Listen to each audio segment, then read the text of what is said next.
Continuing Chapter 10, Ancient Biographia. His treatise of the Vanity of the Sciences, which he caused to be printed in 1530, terribly exasperated his enemies. That which he published soon after Antwerp Bees of the occult philosophy afforded them a still farther pretense to defame him. It was fortunate for him that a cardinal, Campegius, the Pope's legate, and Cardinal de Lamarck, Bishop of Liege, were his advocates, but however, their good offices could not procure him his pension as historiographer, nor prevent his being imprisoned at Brussels in the year 1531.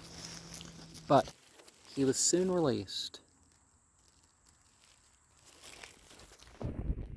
The following year, he made a visit to the Archbishop of Cologne, to whom he had dedicated his occult philosophy, and from whom he had received a very obliging letter. The fear of his creditors, with whom he was much embarrassed on account of his salary being stopped, made him stay longer in the country of Cologne than he desired. He strenuously opposed the inquisitors who had put a stop to the printing of his occult philosophy when he was publishing a new edition of it, corrected and augmented in Cologne. See the 25th of the following letters of the 7th book. In spite of them, the impression was finished, which it is that of the year 1533. He continued at Bonn till the year 1535, and was then desirous of returning to Lyons. He was imprisoned in France for something he had said against the mother of Francis I, but was released at the request of certain persons and went to Grenoble, where he died the same year, 1535. Some say that he died in the hospital, but this is mere malice, for his enemies reported everything that envy could suggest to depreciate his worth and character. He died at the house of the Receiver General of the province of Dauphiny, whose son was the first president at Grenoble. Mr. Allard, at page 4 of the Bibliotheca of Dauphine, says that Agrippa died at Grenoble in the house which belonged to the family of Ferrand in Clerk Street, and was then in the possession of the president, Flacon, and that he was buried in the convent of the Dominicans. He lived always in the Roman communion, therefore it ought not to have been said that he was a Lutheran. Agrippa in his Apologia, chapter 19, speaks in lofty terms of Luther, and with such contempt of the adversaries of that reformer, that it is plain from hence Sixtus Sienensis affirmed that Agrippa was a Lutheran.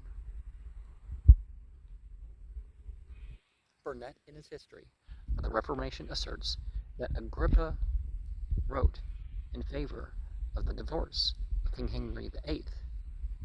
But if we look into Agrippa's letters, we shall find that he was against it, as well as in them as likewise in his declamation on the vanity of the sciences, where he says, I am informed there is a certain king at this time of day who thinks it lawful for him to divorce a wife to whom he has been married these 20 years, and to espouse a harlot. In respect of the charge of magic, diabolical, being preferred against him by Martin Del Rio, and others, who confidently asserted that Agrippa paid his way at inns with pieces of horn, casting an illusion over the senses, whereby those who see them depend real money, together with the story of the boarder at the Ravine, who in Agrippa's absence raised the devil in his study, and thereby lost his life. And Agrippa's coming home and seeing the spirits dancing at the top of the house, his commanding one of them into the dead body and sending it to drop down at the marketplace. All these stories asserted by Martin Del Rio are too ridiculous to be believed by men who sense our science, they being no improbable, even if he had dealt in the black art. Well,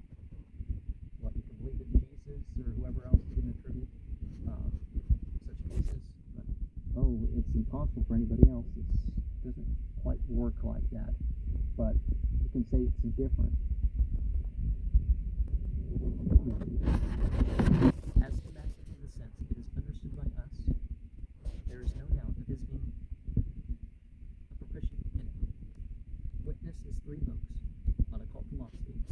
Say nothing here of 4, which we have good authority to say was never written by Agrippa, as we shall show presently, or we shall treat of the history of his occult philosophy. In a word, to some of the character of Agrippa, we must do him justice to acknowledge that notwithstanding his impetuous temper, which occasioned him many broils, yet from the letters which he wrote to several of his most intimate friends, without any apparent design of printing them, he was a man used to religious reflections and practice of Christianity, and he was well versed in many of the chiefest and most secret operations of nature, these the sciences of the natural and celestial magic, that he certainly performed strange things in the vulgar eye, by the application of actives to passives, as which of us cannot, that he was an expert astrologer, physician, and mathematician, by which, as well as by magic, he foretold many uncommon things, and performed many admirable operations. John Laurence, who was his domestic, has given several curious and interesting anecdotes, which throw great light upon the mysterious character of Agrippa, and serve to free him from the scandalous imputation of his being a professor of the black art.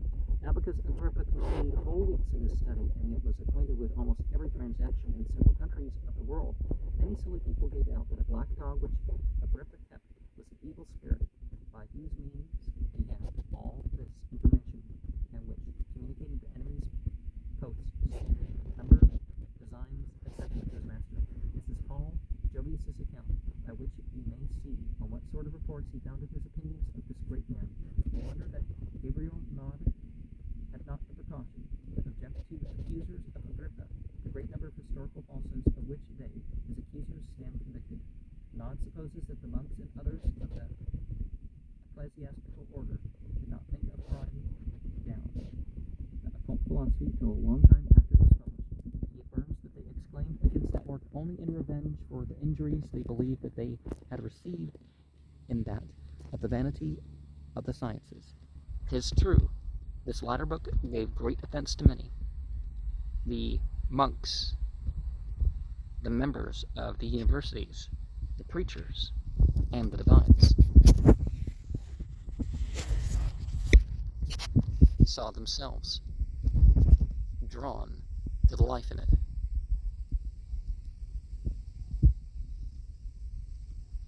Agrippa was of too warm a complexion.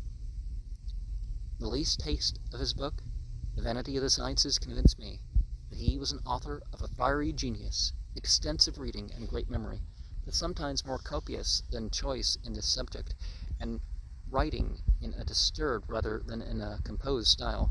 He lashes vice and commences virtue everywhere, and in every person, but there are some with whom nothing but panegyric will go down. See Erasmi Epistle, Book 27, page 1083. Let us now,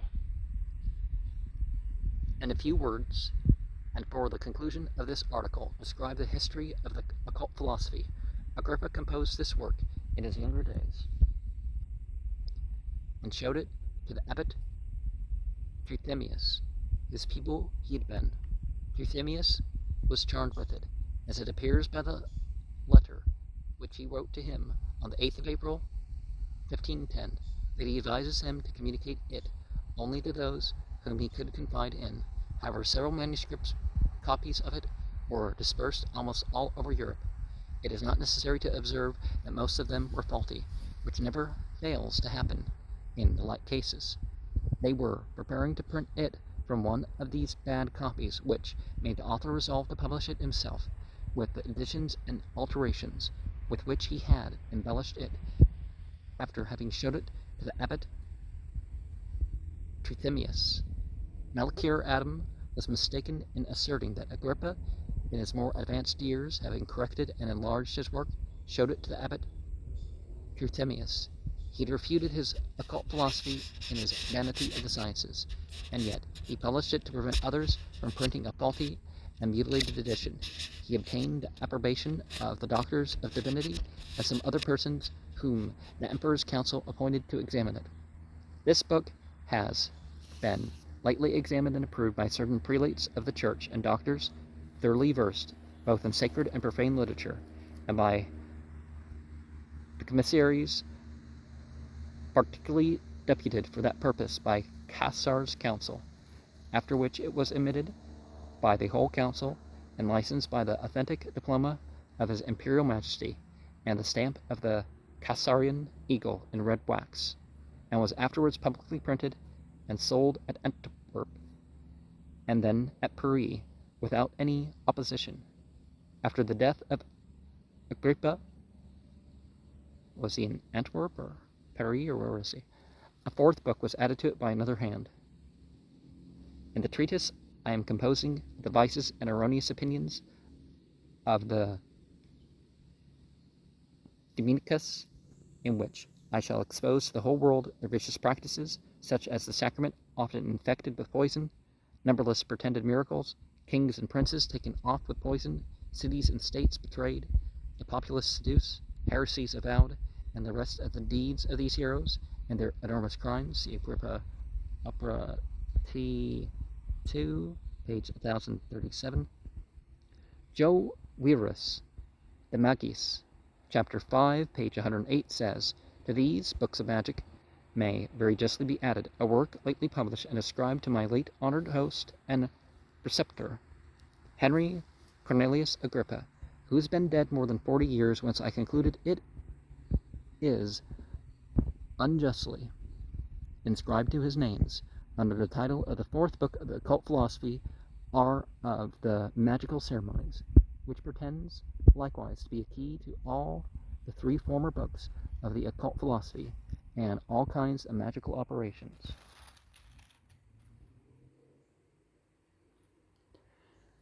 Thus John Wierus expresses himself. There is an edition in folio to the occult philosophy in 1533 without the place where it was printed. The privilege of Charles V is prefixed to it, dated from Mechlin, the 12th of January, 1529. We have already mentioned the chief works of Agrippa. It will be sufficient to add that he wrote a commentary on the art of Raymondus Lullius and a dissertation of the original of sin, wherein he teaches that the fall of our first parents proceeded from their unchanged. So what the idea was, they hit puberty and, yeah. But we don't need to presume that was it. He promised a work against the Dominicans, which would have pleased many persons both within and without the pale of the Church of Rome. He held some uncommon opinions, and never any Protestant spoke more forcibly against the impudence of the legendaries than he did. We must not forget the key of his occult philosophy, which he kept only for his friends of the first rank, and explained it in a manner which differed but little from the speculations of our quietists. Now, many suppose that the fourth book of the occult philosophy is the key which Agrippa means in his letters to have reserved to himself, that it may be answered with a great show of probability that he amused the world with this key to cause himself to be courted by the curious. James Gohary and Vigenère say that he pretended to be master of the practice of the mirror by Pythagoras and the secret of extracting the spirit of gold from its body in order to convert silver and copper into fine gold, but he explains what he means by this key, where he says in the Epistle 19, Book 5, "This is that true and occult philosophy of the wonders of nature. The key thereof is the understanding. For the higher we carry our knowledge, the more sublime our attainments in virtue, and we perform the greatest things with more ease and effect." Agrippa makes mention of this key in 2 letters which he wrote to a religious who addicted himself to the study of the occult sciences, viz. Aurelius de aqua pedent austin, friar, where he says, "What surprising accounts we meet with, and how great writings there are made of the invincible power of the magic art, of the prodigious images of astrologers, of the amazing transmutations of alchemists, and of that blessed stone by which, Midas-like, all metals are transmuted into gold, all of which are found to be vain, fictitious, and false, as often as they are practiced literally. Yet," he says, "such things are delivered and read by great and grave philosophers, whose traditions who dare say are false. Nay, it were impious to think them lies. Only there is another meaning than what is writ with the bare letters. We must not," he adds, "look for the principle of these grand operations without ourselves. It is an internal spirit within us, which can very well perform whatsoever the monstrous mathematicians, the prodigious magicians, the wonderful alchemists, and the bewitching necromancers can effect." And quite a few people, I guess, hearing Carol Polk Runyon say that quote, which ends page 333 of this book, would have been where they heard that, right?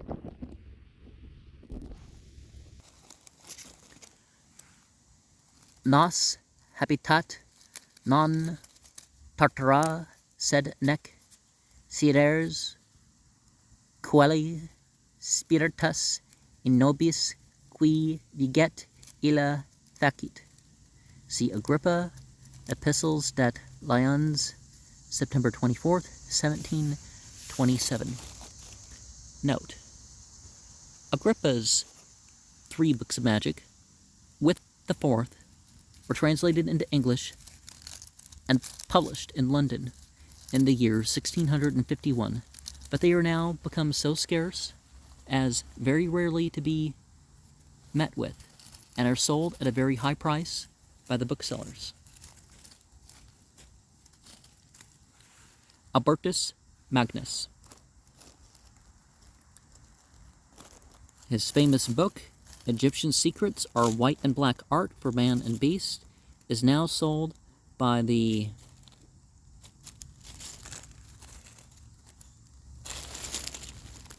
Laurence Company, price $2 for 10 cents.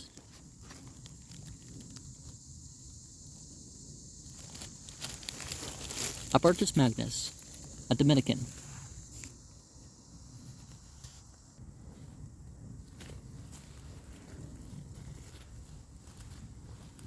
Bishop of Ratisbon, and one of the most famous doctors of the 18th century, was born at Leeuwengen on the Danube in Swabia in the year 1193 or 1205. Moreri's dictionary gives us an account of the several employs which were conferred upon him and the success of his lectures in several towns. It is likewise said that he practiced midwifery, and that he was in search of the philosopher's stone, and that he was a famous magician, and that he had formed a machine in the shape of a man which served him for an oracle, and explained all the difficulties which he proposed to it. I can easily be induced to believe that, as he understood the mathematics and so on, he made a head, which, by the help of some spirits, might form certain articulate sounds. Though he was well qualified to be the inventor of artillery, there is reason to believe that they who ascribe the invention of it to him are mistaken. It is said that he had naturally a very dull wit, and that he was upon the point of leaving the cloister because he despaired of attaining what his friar's habit required of him, but that the Holy Virgin appeared to him and asked him in which he would choose to excel, in philosophy or divinity. That he made the choice of philosophy, and that the Holy Virgin told him he should surpass all men of his time in that science, but that, as a punishment for not choosing divinity, he should before his death relapse into his former stupidity. They add that after his apparition, he showed a prodigious deal of sense, and so improved in all the sciences that he quickly surpassed his preceptors, but that 3 years before his death he forgot in an instant all that he knew, and that, being at a stand in the middle of a lecture on divinity at Cologne, and endeavoring in vain to recall his ideas, he was sensible that it was the accomplishment of the prediction, whence arose the saying that he was miraculously converted from a donkey into a philosopher, and afterwards from a philosopher into a donkey. Our Albertus was a very little man. When he came before the Pope, after standing some time in his presence, his Holiness desired him to rise, thinking he had been kneeling. And after living 87 years, died in the year of our redemption, 1280, at Cologne. On the 15th of November, his body was laid in the middle choir of the convent of the Dominicans, and his entrails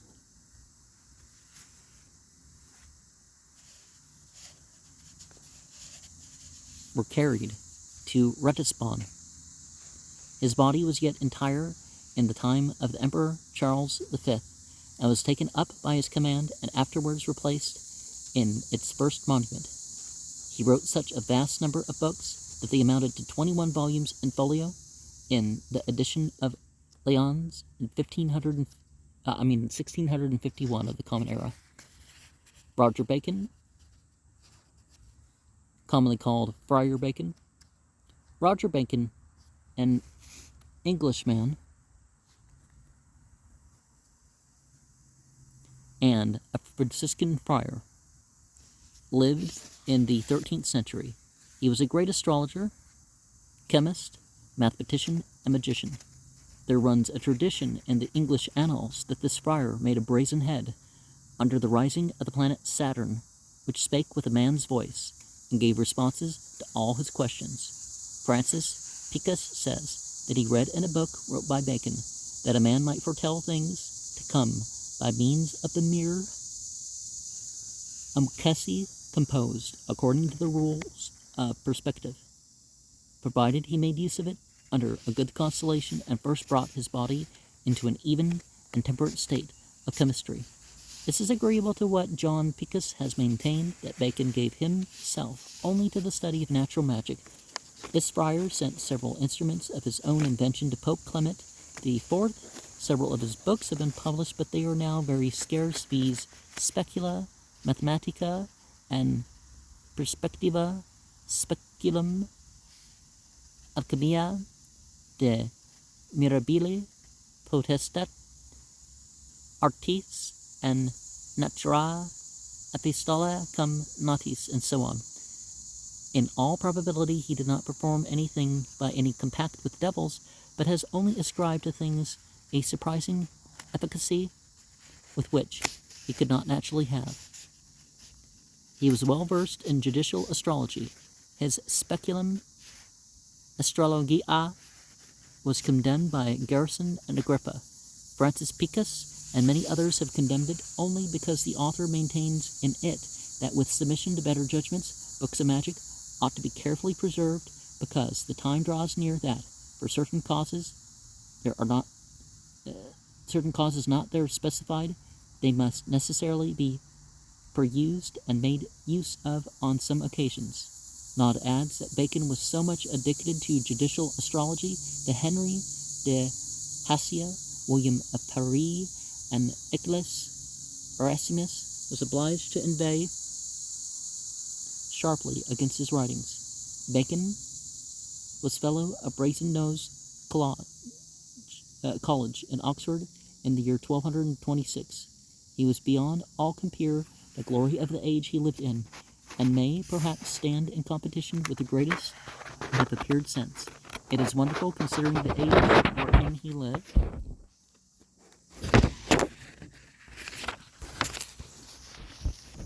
how he came by such a depth of knowledge on all subjects. His treatises are compared with that elegancy, conciseness, and strength and abound with such just and exquisite observations on nature that among the whole line of chemists we do not know one that can pretend to contend with him. The reputation of his uncommon learning still survives in England. His cell is shown at Oxford to this day, and there is a tradition that it will fall whenever a greater man than Bacon shall enter within it. He wrote many treatises, among which such as are yet extant have beauties enough to make us sensible of the great loss of the rest. What relates to chemistry are two small pieces to be seen in the public library at Leiden, having been carried thither among Lavoisier's manuscripts from England. In these treatises he clearly shows how imperfect metals may be ripened into perfect ones. He entirely adopts Geber's notion that mercury is the common basis of all metals and that sulfur the cement, and shows that it is by a gradual separation of the mercurial matter by sublimation and the accession of a subtle sulfur by fire that nature makes her gold, and that if during the progress any other third matter happens to intervene besides the mercury and the sulfur, some base metal arises, so that if we by imitating her operations ripen lead, we might easily change it into good gold. Well, you gotta be careful with mercury. A certain YouTuber, that could be why he was really removed, is mercury orgon. But several of Bacon's operations have been compared with the experiments of Monsieur Homburg, made by that curious prince, the Duke of Orleans, by which it has been found that Bacon has described some of the very things which Homburg published as his own discoveries. For instance, Bacon teaches expressly that if a pure sulfur be united with mercury, it will commence gold, on which the very principle Monsieur Homburg has made various experiments for the production of gold, described in the Memoires de l'Académie Royale des Sciences. His other physical writings show no less genius and force of mind. In a treatise of the secret works of nature, he shows that a person who was perfectly acquainted with the manner nature observes in her operations would not only be able to revival, but to surpass nature herself. Des secretis naturae apparibus.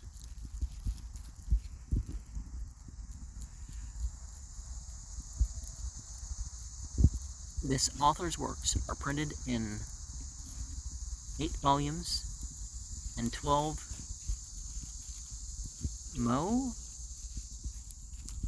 what's that stand for? Under the title of Frater Virgurius Baco de Secretis Artis Naturae, but they are become very rare. From the repeated perusal of them, we may perceive that Bacon was no stranger to many of the capital discoveries of the present and past ages. Gunpowder he certainly knew. Thunder and lightning, he tells us, may be produced by art, and that sulfur, nitre, and charcoal, which, when separate, have no sensible effect, when mingled together in a due proportion and closely combined, yield a horrible crack. A more precise description of gunpowder could not be given with words, and yet a Jesuit, Berthol Schwartz, some ages afterward, has had the honor of the discovery. He likewise mentions a sort of inextinguishable fire prepared by art, which indicates he knew something of phosphorus, and that he had a notion of the rarefaction of the air, and the structure of the air pump is past contradiction. A chariot, he observes, might be framed on the principle of mechanics, which, being sustained on very large globes, specifically lighter than common air, would carry a man aloft through the atmosphere. This proves that he likewise had a competent idea of aerostation. There are many curious speculations in this noble author which will raise the admiration of the reader, but none of them will affect him with so much wonder as to see a person of the most sublime merit fall a sacrifice to the wanton zeal of the infatuated bigots. Raymond Lully, a famous alchemist. Raymond Lully, or Raymond Lull, comes next in order. He was born in the island of Majorca in the year 1225 of the Common Era, of a family of the first distinction, though he did not assume his chemical character till towards the latter part of his life. Upon his applying himself to chemistry, he soon began to preach another sort of doctrine, insomuch that, speaking of that art, he says it is only to be required by dint of experiment and practice, and cannot be conveyed to the understanding by idle words and sounds. He is the first author I can find who considers alchemy expressly with a view to the universal medicine, but after him it became a popular pursuit, and the libraries were full of writings in that vein. Lully himself, beside what he wrote in the scholastic way, has a good many volumes wrote after his conversion. 'Tis difficult to say how many, for it was a common practice with his disciples and followers to usher in their performances under their master's name. I have perused, says Vo Iter Have, the best part of his works, and find them beyond expectation excellence, insomuch that I have been almost tempted to doubt whether they could be the work of that age. So full are they of the experiments and observations which occur in our latter writers, that either the books must be supposititious, or else the ancient chemist must have been acquainted with a world of things which pass for the discoveries of modern practice. He gives very plain intimations of phosphorus, which he calls the Vestal fire, the Ophla Helamantii, and so on, and yet it is certain that he wrote 200 years before either Helamont or my Lord Bacon. He travelled into Mauritania, where he is supposed to have first met with chemistry, and to have imbibed the principles of his art from the writings of Geber, which opinion is countenanced by the conformity observable between the two. The Spanish authors ascribe the occasion of his journey to an amour. He had fallen in love, it seems, with a maiden of that country, who obstinately refused his addresses. Upon inquiring into the reason, she showed him a cancered breast. Lully, like a generous gallant, immediately resolved on a voyage to Mauritania, where Geber had lived, to seek some relief for his mistress. He ended his days in Africa, where, after having taken up the quality of missionary and preaching the gospel among the infidels, he was stoned to death.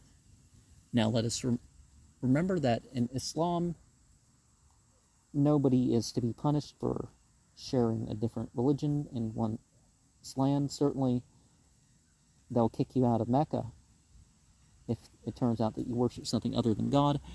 But when it comes to chemistry, being the Egyptian art or whatever, let us remember that the Egyptians and the Dogons are actually descendants culturally of a culture that goes much, much earlier, tens of thousands, even hundreds of thousands of years before, stretching across North Africa. Back, not the little, okay, it goes back and forth a little here and there, but when the Sahara really wasn't the Sahara anymore. And I don't mean just, the parts of it that as it goes back and forth every so many thousand years. I mean, like, totally, it could literally go back that far. And even if it doesn't, if it just goes back to when things were a bit more lush and the Nile and stuff extended further towards, like, a little the other side of the pyramid, and some other places it was bigger, still the same thing. Northwest Africa has a place, the Eye of the Sahara, which is actually, the Berbers say, Atlantis was the king, and the place was named after their king. And So their culture goes back further than what we talk about the ancient Egyptians. Even if we put the Sphinx back 10,500 BCE, there's stuff. Anyways, George Ripley. George Ripley, an Englishman by nation and by profession, a canon or monk of Whittington. His writings were all very good in their kind, being wrote exactly in the style of Bacon, only more allegorical. See, one of the things that you know, that true unadulterated revelation is not something that people can just mimic the style of, but the musicians and the philosophers and stuff like this, people can mimic their styles. As he was no physician, he does not meddle with anything of the preparations of that kind, but treats much of the cure of metals, which in his language is the purification and maturation thereof. He rigorously pursued Geber's and Bacon's principles, and maintained, for instance, with new evidence, that mercury is the universal matter of all metals, and this set over the fire with the purest sulfur will become gold, that if either of them be sick or leprous, infected with any impurity, instead of gold, some other metal will be produced. He adds that as mercury and sulfur are sufficient for the making of all metals, so that these may in universal medicine or metal be produced for the curing of all the sick, which some mistakenly understood of a universal metal efficacies in all diseases of the human body. Now, if we look at this metaphorically as like the round of the tarot that I've taken with the 7 decans, that I favor doubling up Mercury in Aquarius, Mercury in Aquarius. So the 10 and the 2 of Cups would be Mercury. Because Mercury as in the messenger of, so where the messenger is the messenger, the prophetic age is over, but then again, we certainly are, they're spiritually gifted individuals, but not the sort that people have to, are obliged to accept spiritually or whatever, but,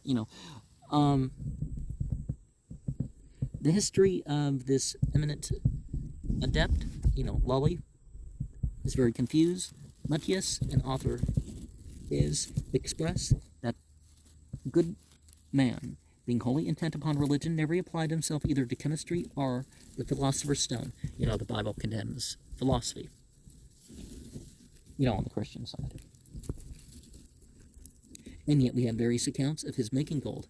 Among a variety of authors, Gregory of Toulouse asserts that Lully offered Edward III, King of England, a supply of 6 millions to make a war against the infidels. Besides the manuscript, the following printed pieces bear Lully's name, viz. The theory of the philosopher's stone, the practice, the transmutation of metals, the Codial, the Vadamecum, the Book of Experiments, the explanation of his testament, the abridgments or accusations, and the power of riches.